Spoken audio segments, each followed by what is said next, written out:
right, it's episode 15 of the PEBAheads, and we've got a full three of us now with a special guest this week. Let me unpin myself here. I'll have to go back and update that logo eventually. Yeah, I was waiting for somebody to come back and be like, "Oh, why are there three?" But we've To got just Lenny be with us this week from Bakersfield. So Yeah, thanks for joining us this week. absolutely. Looking Thanks for forward having me. to it because Yeah, I think I didn't think I'd ever be asked. My team is so unexciting.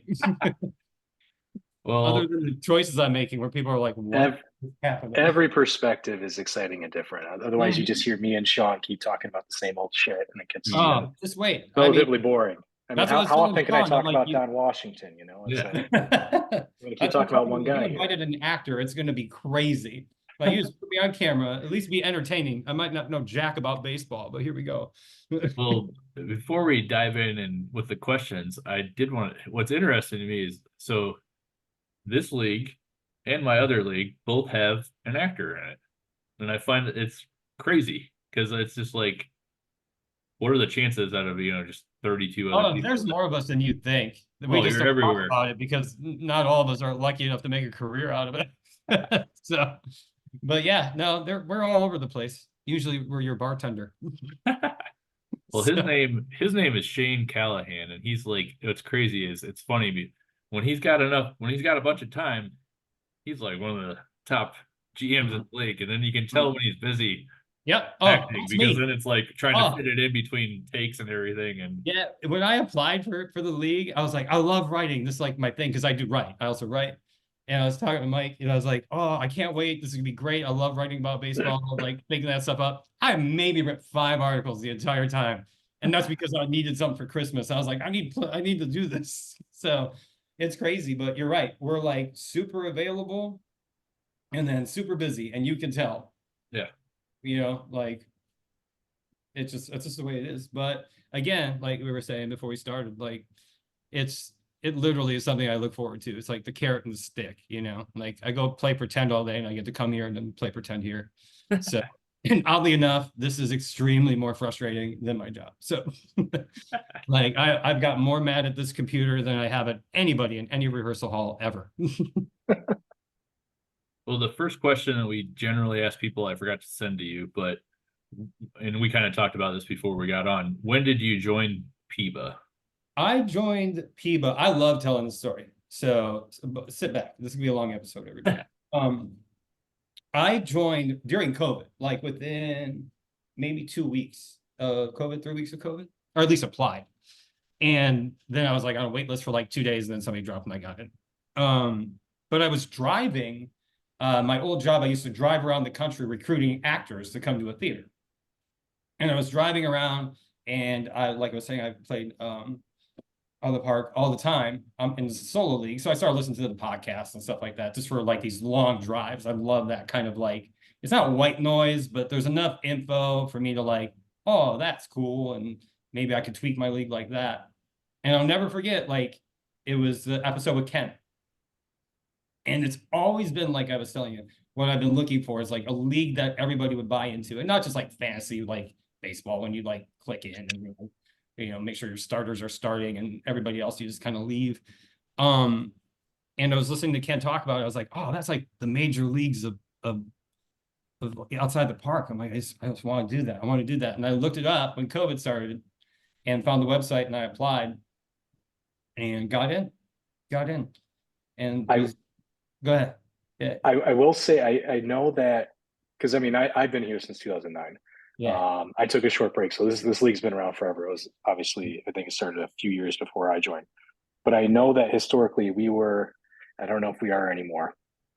We were very prominently displayed on the OTP forums. The Yep. majority of the league were some of the main testers Yep. of the original game. So Yeah. I know John was John Rodriguez, who's obviously not with the league anymore. He originally ran it way back when. I think he was pretty close with a lot of the developers and such, and a lot of I think the developers would come to us with questions because the league would find a lot of issues just like Mm-hmm. through normal play. So and Mm-hmm. sure Mike or somebody else could correct me if I'm wrong, one of the other older timers of being on the league. But yeah, I mean, FIBA used to be like one of the more prominent league games. I don't know if we're still there, but we're Well, still you here. got me in here, so as soon as you get rid of me, you're getting your talent level, and I mean, it should go up, but but I'll play pretend. Like, go ahead. I am the single greatest GM ever made.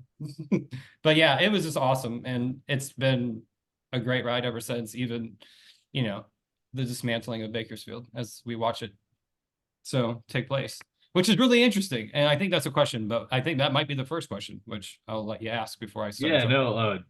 When do you think I mean, you obviously mentioned dismantling. When do you think your next window of being competitive? You know, when I made the Mata trade, there's like two timelines. If everything, and this is the curse, if everything works out the way it should, which it never has, ever, I'm like, that is the right pick. And none of them have ever worked. So now every time I'm drafting or doing any decision, I like pace around and I go, how big of an idiot are they all going to think I am for doing this? But when I made the Mata trade, I was looking at, the minors coming up and the timing, and with Mendoza's salary going down and Rimfire leaving, I knew I would have the money soon. So if it's either 3 or 5, I think.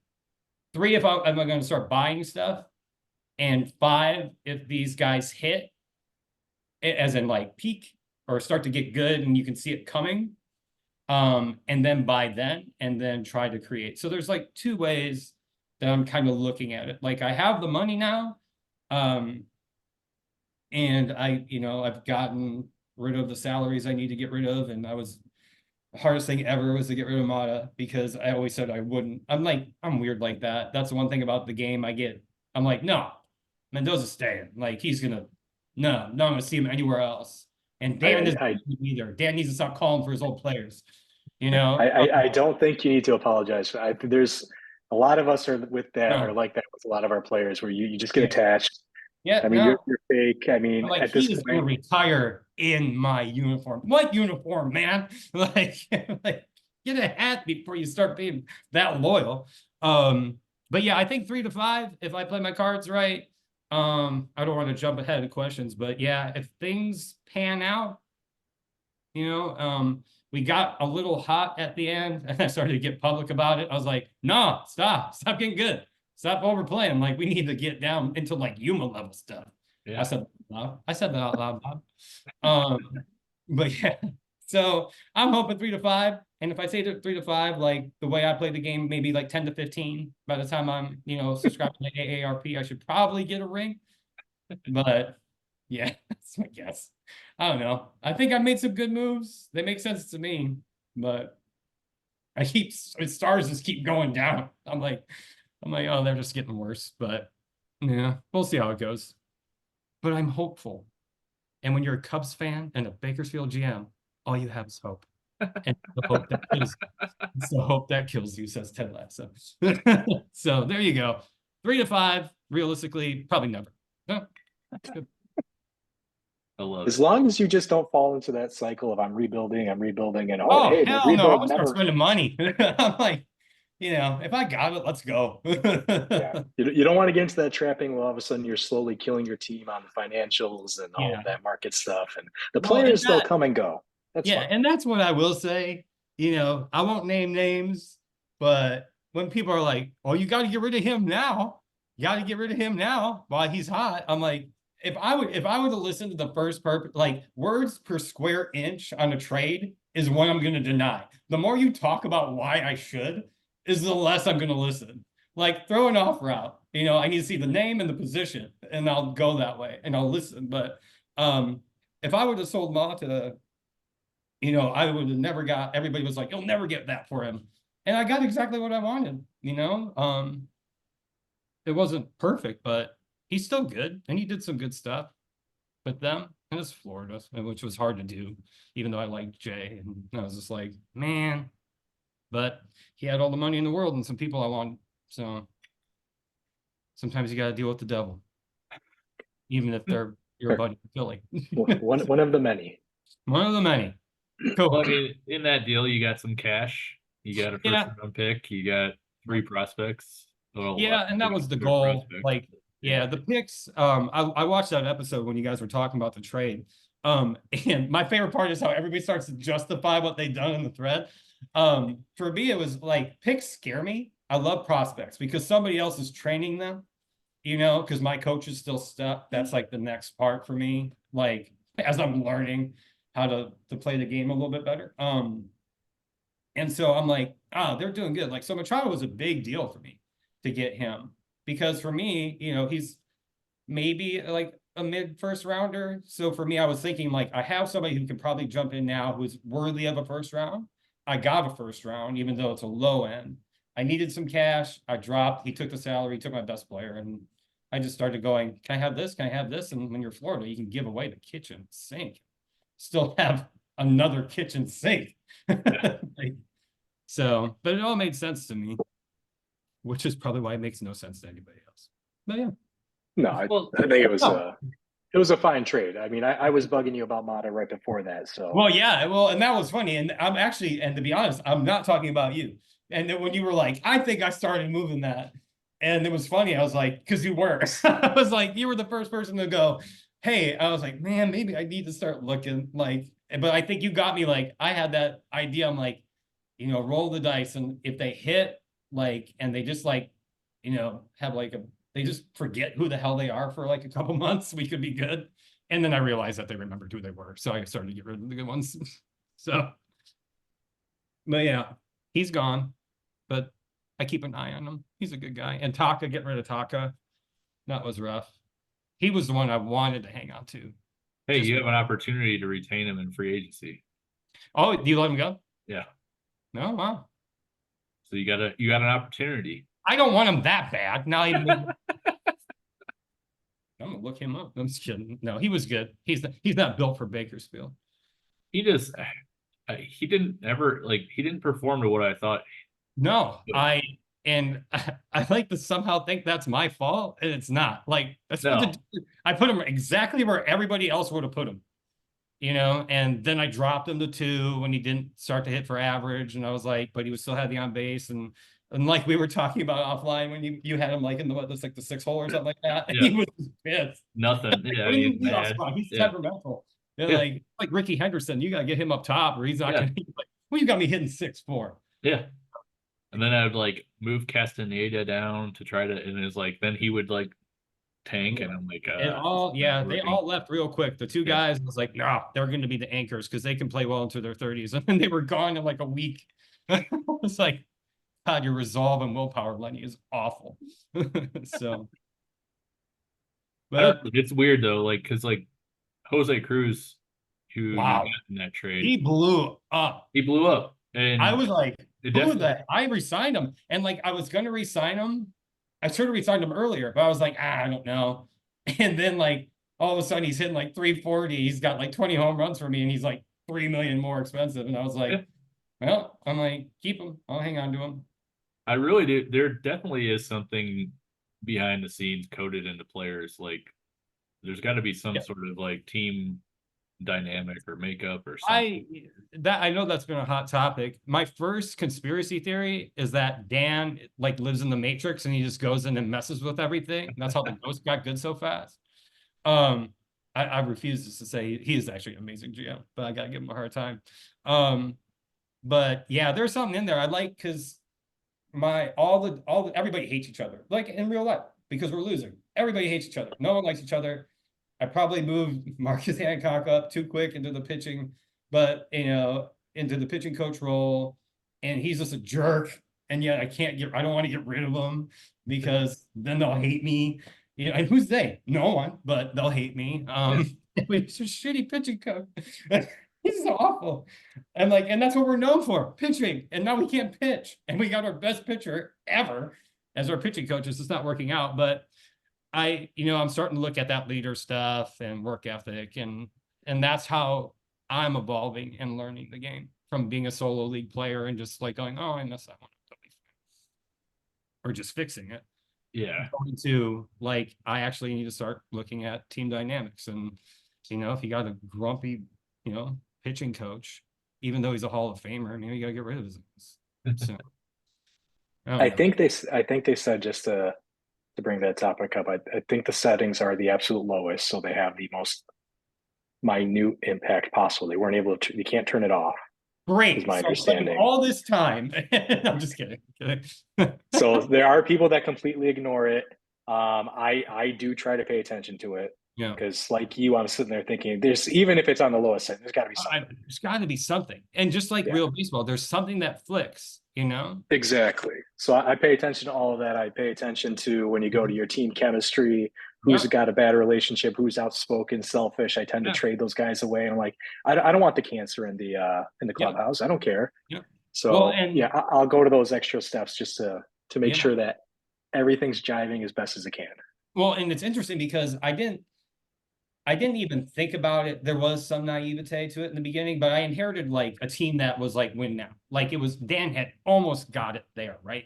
And Mendoza was ready to go. He was ready to lead, and Carter is supposed to be doing something, and Cisneros was supposed to be like, I had this staff from like heaven. It was like the Braves, and so I had just you will buy you'll buy a diva to make it work if you're looking 1, 2, 3 years, like in the next 2 years. Yeah. And I knew my window for the crash was going to happen. Like I didn't want to come in and just go, it's a winner and rebuild because it's mine and I'm going to play with my toys.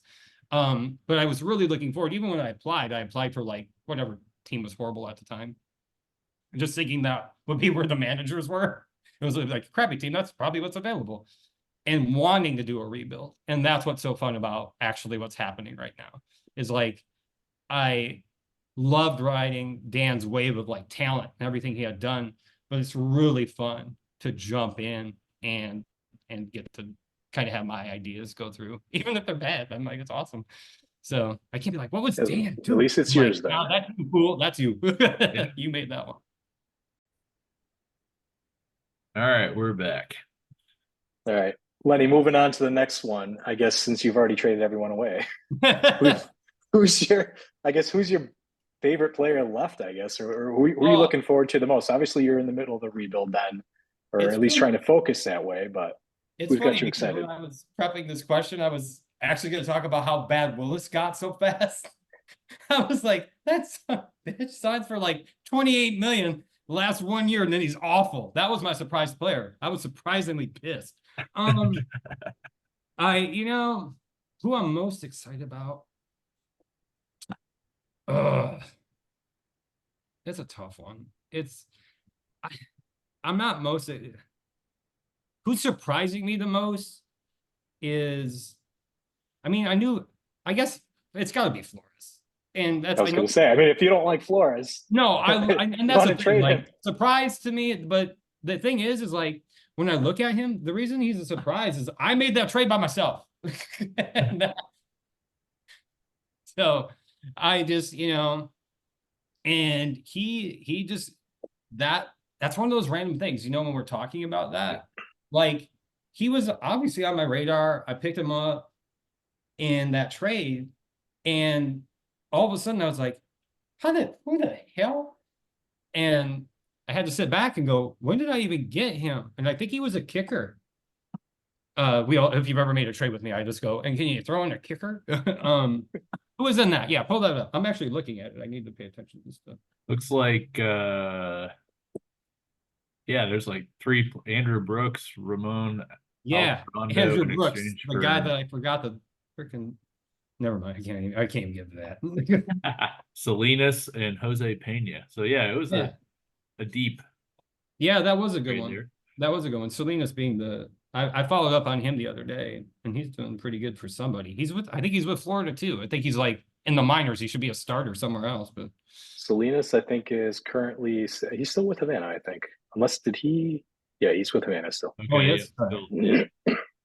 Because I was digging through something. I was like, how the heck did he get them too? But yeah, it's got to be Flores. I mean, that's who I'm looking forward to the most. I like to hope that God, I can't even say his name. Yeah, Shiki is gonna be good. Like, Sheemy. I keep moving him down. I had him in the start. I was like, this is gonna be a zero. I pop him up, but I think I'm gonna start him in AAA. But yeah, I right now, like everybody's like that mid kind of like we're okay. I'm like money balling it, you know. Which sounds kind of dirty when you say it like that, but like, you know, trying to like just go, I'm actually looking at salaries. I'm looking people that might gel together, getting some leaders in there, to hopefully, you know, build something. The fall of Romano was surprising. I was hoping that he had that kind of nice year, but then last year was terrible. But then Cruz, if Cruz can pretend like he likes it in Bakersfield, we'll keep riding that wave.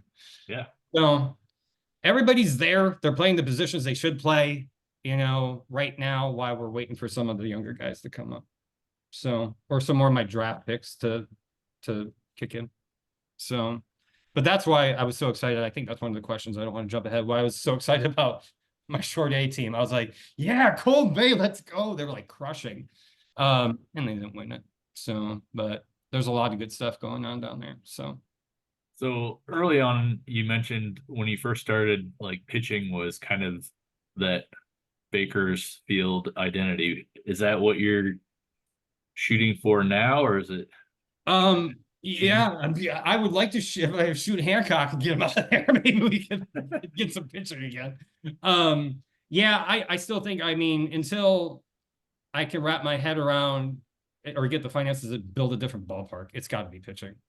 And I mean, that's why I got this manager who was I was like a really good high school manager, and all of a sudden I bring him up to PEBA because he's all, you know, he's small ball. And I look, you know, we're not going to have, you know, Pat Barry like was cranking him out in Ortega for a while, but you know, like Rimfire's year this year was like, wow, there you are when you're going away now. Yeah. You know, like I'm not, and then like I was like, resign. I'm like, no, like heck no, just be patient.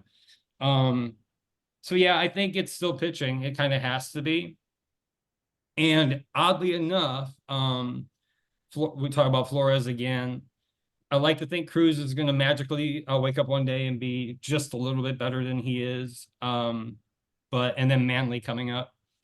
Yeah, that's a weak spot right now, starting pitching. But surprise, that sounds very familiar. Like we're talking on ESPN. Like, yeah, those starters need to. I've been lucky with the hitters, you know, in terms of like them developing right and getting high picks that are hitters. But yeah, this year I had to force myself to take a starting pitcher just because I tried just to get the best player available at that time. And I was like, no, just start stacking the pitching. So, but yeah, nothing wrong with zigging while everyone else is zagging. Yeah. Or opposite of that, whatever. Yeah, he zigzag, yin yang. It works. Yep. But yeah, it has to be pitching. It has to. We're never gonna win 13-2 all the time. Or 13-10. But 2-1, that's kind of our sweet spot. So those are always the most stressful because it's I hate it. I hate it. Yeah, I mean, I can't even remember the last time we had somebody with 100 RBIs. I'm just like, come on. I'm like, I think it was Ortega. And I traded him away in the same way that I kind of got rid of So I think one-run games has kind of been the bane of my existence, at least this past season. I was 29-30.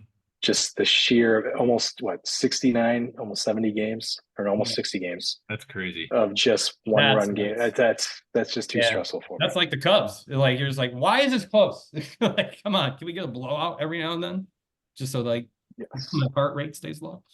Oh, and like the Cubs for so long, I mean, for most of probably all three of our lives, like we're never shitty enough to get like the top pick, but they were always bad enough to never be anywhere close to really competing.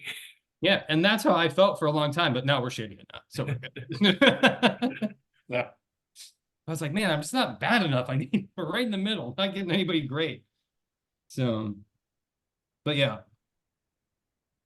I guess moving on to another question here. It's obviously you're not competing probably as heavily right now as you want to be, but who would you say if you had a rival, whether it's in the Desert Hills or just in the Sovereign League in general? Who's your biggest? Oh, it's Aurora. And I'll tell you why, because I was told that was the rivalry when I signed on. But then I kind of got into it because it's the boss. Who doesn't want to take down the boss?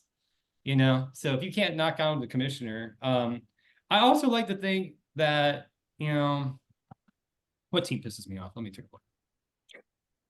Just The give me a second. ghost. No. No, they actually don't. I actually like, you would think that's right. And but seriously, the thing is now I'm gonna generalize. It's just fun. What makes me mad is I'm in awe of how fast that freaking happened. And then Brian too, Tempe. I'm like, where the hell you come from? You're all supposed to be bad still for me. The entire Rising Sun, like, I hate them. I hate them all. Not they're great humans. Even my dog's pissed. He just ran across the back. He's like, I can't handle it. And he's deaf. Like it said Rising Sun. He's like, I'm out of here. But no, like anytime, even like Neo Tokyo now, like doesn't matter. It's just a sweep. And then like if I win a series against Dylan, I will like run around outside. I'm like, I just got one. You know, like can't get anything going against them at all. And then you must start beating me. So I'm mad at him too. But I don't know. Everybody, all of you. PEBA's my rival. Yeah. I'm a sucker down from the inside. No, it's definitely Aurora. Just because it's supposed to be. And I like Mike, and it's just fun. So every time I like do something wrong or miss something in the Constitution, and he's like, no, it's right there. I'm like, I'm like, you're just sabotaging. Yeah. Creating all these rules. Can't wait for him to watch this. My phone's gonna all of a sudden like Slack blowing up. Lenny, Lenny, You're gonna get some messages. the Constitution is posted here clearly. I just talked you 30 CP points for being an idiot on the podcast. So, but if I could be the GM that gets that in there, like if you say something stupid like in the podcast, you get docked. Like I'm that guy, you know, like mouthing off. We'll have to tell him that whatever the penalty is, it has to just negate whatever you get for participating, and then you're good. There you go. I don't think we've ever done that. I remember there was definitely a time period where there was a lot of political, like a little bit too much politics talk to the point where things were getting heated. So I know that. I forget if it was John who shut it down originally, but I don't think we ever docked CP for it. But it ended pretty quickly after that. But yeah, I don't. But that would definitely be. Met me. If anybody can get that thing fired up again, let's go. It's me. Yeah, just Lenny will be the guy that makes people mad. Just start knocking CP when he mouths off. So, like my suggestion the other day, that like we should just rotate Florida so we can all snag a ring and just go on. Is that like the biggest thing that you would do to change the league? What's that? Oh yeah, absolutely. There you go. It's perfect. Like everybody can for Florida. It's like we're just passing the best team around. Yeah. And where's the lottery for this? No one asked me if I wanted Florida. Yeah. Come on. Yeah. Would you? That's a good question. Would you have switched? Hell no, because if I would ruin it, then that would be me. Like we can just stay bad. I can blow up one team at a time. You know, like Mike. If you want to make it more even, you can just put me in charge of things. Eventually, I'll knock everybody down to like 500 apiece, and you're like racing out at like 83 wins for the division. So Mike could be like Oprah, and you get on Slack. now you get a house. Just got yelled at. No, it's a sim. We're anticipating a sim. Like, no, let me sense you're talking smack. He can hear you. I know. He felt a disturbance in the force, and that means I'm doing my job. All right, what's next? Keep them coming. I say we move on past. Yeah, let's talk about like our minor. We have like a topic that the three of us want to kind of cover about how we manage our minor league systems and how. Oh, I love this. Yeah, because I think, and Michael and I have talked about it before, and it's everyone has their kind of like unique way of how they do it or how they approach it. There's teams that'll load up on old veteran players to try to win or get CP rewards that way. There are other people that are just like, if you're a prospect, I'm just focused on that. And then you have everywhere in between. So where do you stand on that, Lenny? You know, it's interesting when we were talking earlier about the win now. And the winning now wasn't happening. I actually got some really good advice from Greg. We were just talking on the side, and I'm probably giving away a secret, maybe. That whoever makes it to PEBA, that's great. And he focuses on the minors a bunch. Because eventually all you're doing is shifting columns, right? Yep. So while I was knowing I had to spend money, getting Willis, getting Rimfire, all the things I needed to do, or I felt I needed to do to keep the team competitive until it just fell off a cliff, was try to learn how to navigate that. And so now, like talking about building up the starting pitching, like things like that, and how I can do that either in like small trades or even like digging through free agents, things like that. Like one of my guys that's popping up, he's in my single A now. I think it's Martinez, Gabriel Martinez. I just want to make sure I get his name right, because he came out of nowhere and he was somebody I picked up. I was just looking for like high stars, like fill some holes until the draft came. And he is like popping off, and he's not supposed to be good, and he is. I'm sure he'll bomb as soon as I need him, but yeah, Gabriel Martinez, he's in my single A now. But things like that, just trying to find like Duke freaking strike out everybody. Can't stay in the game longer 6 innings, because of the pitch count, but he also throws a lot of pitches.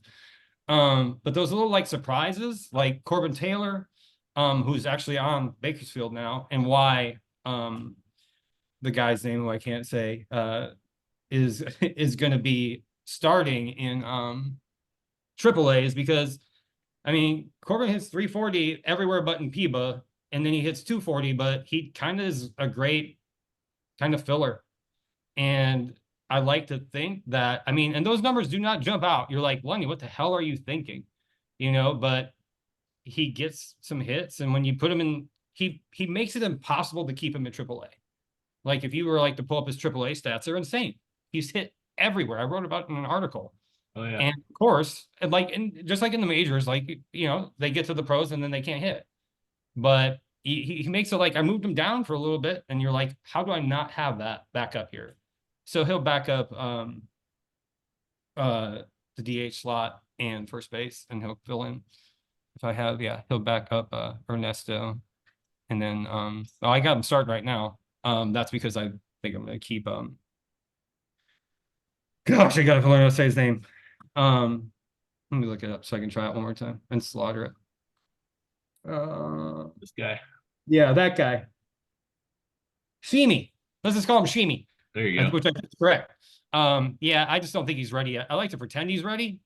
And he's pissed that I just did that. And he did all right. And when I called him up at the end, I don't think he'll be down long. I think I'm gonna Chris Bryan him, keep him down there for a little bit, let him hit some, and make sure that I don't move him up too quick. So, and that, I think that feeds into one of the questions. Like, I'm still trying to find that sweet spot of when to move them up and things like that. I used to go primarily on age, just to go, they're old enough now to get there. And if they're not going to cut it, they're not going to cut it. But now I'm moving people up based on if they're more like I would if there wasn't all these like, contact. If we didn't have access to all the like stuff that when you're just like watching like TV, if they're hitting, give it a shot. If they're gonna they're hitting in rookie, throw them up in short A. If they're hitting there, move them up. If they're 19, who gives a crap? If you can hit, you can hit. Yeah. So no, that's kind of, in that sense, I'm similar to that, because there's times where I've seen people say that like you need X amount of at bats at this level, then move the guy up, and I'm totally the opposite. I will look at what they're actually doing and what their ratings are relative to the level they're going to be at, and if they're hitting at the current level and their ratings look like they should succeed, I move them up. Like, I mean, and that's the Corbin Taylor thing. I get it. I don't think he's going to be anything more than a filler until I get something better. But if the guy's going to hit 340 at AAA, and the guy up, when I had Kent Robertson up there hitting 173 I'm like, huh, I'll take the 240. Yeah. You know, you take what you got. Well, and if he breaks out, has a good year, Yeah, and I that's the mean, thing is like if he and that's what I was talking about earlier. Like yeah, you're just sitting here hoping that whatever, a butterfly flaps its wings somewhere and all of a sudden he's an all-star, yeah. Because I But mean, he's like Cruz is like the same way too. Like the guy I traded Jose, like he could fit into your next window, but he could also be a guy where if he yeah, performs, you trade him and get yeah, 3 or 4 absolutely. And prospects the or tricky whatever. part, that's why I only signed him for 1 year. Yeah. And he took it. I was like, okay. Um, but yeah, you try, and that's what I was doing, what you just said before. It was like, how long can you hold just in case someone decides to be good? And when you really just gotta go, all right, you gotta go now. Yeah. Because also, like you said, you don't want to be in this constant rebuilding Florida Marlins bull crap. Oh So yeah. sorry, Miami mom. No, it's one of those things with Bob will act like he doesn't understand what we're talking about right now, but you hear real life fans, people are like, oh well, they'll try to compare what's going on in real life to this game and how things work, and they'll bring up, well, you know, the Tampa Bay Rays are always so good, but they don't have any fan support. So then they'll try to justify the changes, the Mm-hmm. financials in this game and say that, it's all based on market size. It's not on winning. And it's like, well, that's a pretty narrow-sighted reasoning on why the Rays don't have a fan base, because it has nothing to do with winning. Yeah. No, they just don't have it. I mean, Yeah. this is part of the game, I you know. mean, it's funny because it's like you have a state where you have a bunch of people that are moving there that are not from Florida. Mhm. So unless they're moving there and having kids who grow up in that area and then become Rays fans, I would assume if you move from Chicago, you're still a Cubs fan. You're not going to just become a Rays fan. Like, What? I buy more Nationals and Phillies tickets than anything now, and it's every Cubs game. yeah, And you're like, it's not like, I'm all of a sudden, but they obviously don't have issues selling tickets, either of those teams. yeah. Maybe Washington a little bit, um, but yeah, they're all transplants, and that they will win when they win, and they will not be good for 10 years after that. Yeah. You I know, always laugh when they talk about, oh, if we just had a new ballpark, then everything would magically be better. It's like, no. It would Nobody be goes nice to for your all the ballpark visiting now. fans, but yeah. When I upgraded my computer for the game to my new Mac, I didn't get any freaking better. yeah. All I could see is that my screen was sharper and I was worse at what I thought. I was like, oh, that's great. And I could see Yeah. that I'm more horrible. Yeah. Great. It's like how did that work for the Marlins? Because they got their new fancy ballpark and they still have nobody Yeah. going to the games, but they Oh, got that air conditioning in left field. So, yeah. There you go. Jeez. uh, well, Michael, how do you handle your minors? It's I don't kind of brutal probably, because of the whole situation of how New Jersey worked coming from the Winter League, or the not the Winter, the World WI. Independent League. Yeah, coming from there, since New Jersey was relegated after the downsizing, um, and then coming back, so we had nobody. So I had to build everything from scratch. So this isn't the normal way I do it, but this is kind of what I've adapted to, and I think this is probably my way going forward. Um, is I just the second free agency starts, I send out probably 50, 60 minor league contracts. I'm trying to find those diamond in the roughs because I need to fill in the spaces. I've been trading picks away every year, trying to use the only capital I have to get better. So I'm constantly looking for diamonds in the rough. And as far as filling the rosters, obviously we have the age restrictions for the lower three. But for the most part, I tend to leave a guy in whatever level they're in. So let's say they're in high A. I'll leave them there, let them play until either they age out or they show enough competence for me to move them up. So all of a sudden he's got like a great season. Okay, maybe he's ready for a double A. And so forth. It's just simple like that. I don't really care about the age other than obviously it requires me to keep them in certain, or it makes more sense to keep them in certain levels at times. But if they're playing well enough, I'm going to move them up, but I'll probably leave them where they are, unless like an injury happens and I'm kind of forced to move a guy up. I tend to just let him be good. And the reason for that is simply because I feel just from over the years, you can see if they've been playing well, they tend to eventually, at least make some sort of impact. And I guess the one counter to play devil's advocate to myself, I traded him away to Palm Springs, but Adam Barnes, I think he was similar probably to your guy, Lenny, where he was just tearing up AAA, destroying it. Almost 4+ WAR every single year, batting well over 300. Guy's just a monster. And every time I called him up, it's like you forget how to play. Yep. And barely hitting 200. I'm like, dude, what the hell? I'm like, you're supposed to be good. And I'm like, I'm in a point where I was trying to compete. So I'm like, I can't waste a spot on you to make sure you're going to compete.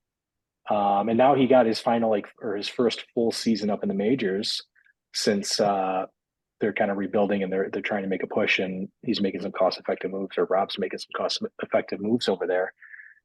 He actually finally played well. I don't know if it was maybe he just didn't fit in New Jersey Stadium. Maybe he liked where he was in the lineup over there a little bit more, but he finally showed out a little bit. But yeah, I mean, for every guy that I hope succeeds, like another guy, I traded him to, was it the Gloucester? I forget how to pronounce that one. Gloucester, No, Gloucester. Yeah. Shakespeare. I traded I traded Lorenzo Santiago over there, and he did look like he was going to grow into something worthwhile, but I didn't have the time to wait for it. And he was just a guy I randomly picked up and let him grow in my minors, and he started, playing well enough. And to me, that's kind of the thing you're looking for. Maybe eventually some guy who just randomly blows up, and all of a sudden he's the number 18 prospect. Looks like he'll be a decent piece. I mean, he's got 5 pitches. His control's a little off, but I hope Andy can make use of him. And it's only 23 years old, but it's like I'm kicking myself for that one. But that's what you're hoping to find, at least in my opinion. And that's why I send out like 60 deals at the start of free agency. I start to I just blanket the minor league contracts just to try and snag one. And then the sickening part is right as we're about to start the season, I take my entire minors, move everybody up into AAA, and just start slowly paring it down, moving guys down. Only move guys up if they've had like a full season, so I don't have a bunch of 19-year-olds in AAA. But I'll have like the 200 people in AAA, and then just slowly start paring it down. And I find that fun, but I don't know. See, I do it the opposite. I start moving people up and then start cutting all the suckers in AAA that aren't playing, so that aren't cutting it. But that's how I get rid of people. So if you're 28, like who did I get rid of? Humphrey Riley. He's like something like 29-year-old lefty who could play, and he was all right every time I bumped him up, just in case somebody got hurt. But eventually I was like, all right, Grandpa, you gotta get you out of here.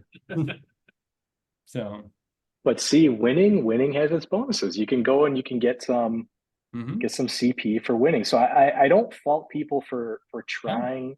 And like, I mean, if you have your minor league squad at rookie ball, it's only like 20-year-olds anyway. If you're succeeding there because you're just so stacked with minor league talents that young, that's great.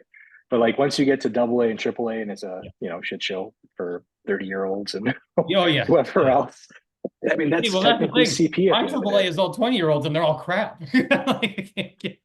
As soon as they get up that high, they start to see like Bakersfield in the future, and they're like, "No, man, I'm good." Like I'm just gonna tank. So, like, run away. But well, Lenny, I think we're gonna close things out here. But thanks for joining us, and we'll have to have you back sometime again soon. Yeah, hopefully I'm still in the league tomorrow or whenever it goes up. But yeah, I love it. I absolutely love it. So it's fun. I love, getting trade offers that I just laugh at. And then I love like just shooting the shit with guys, on the side and things like that. Well, that could be a whole nother topic that we could have you on about, is talking about all the different types of trade offers and who. And now he's buying into the getting me in trouble. He wants it's like a press conference, like get Lenny in front of a microphone. Like, let's talk about what it's like to deal with a trade. That's crazy. So That would be a difficult topic because no, I've no, you don't gotten want some me in on doozies that. too. You don't want me in on that. Who's the nicest person we got? Them. That's who you want to bring in. Yeah. So All right. We'll see cool. you guys next time. Yeah, thanks for having Yeah. me. All right. Thanks. Bye.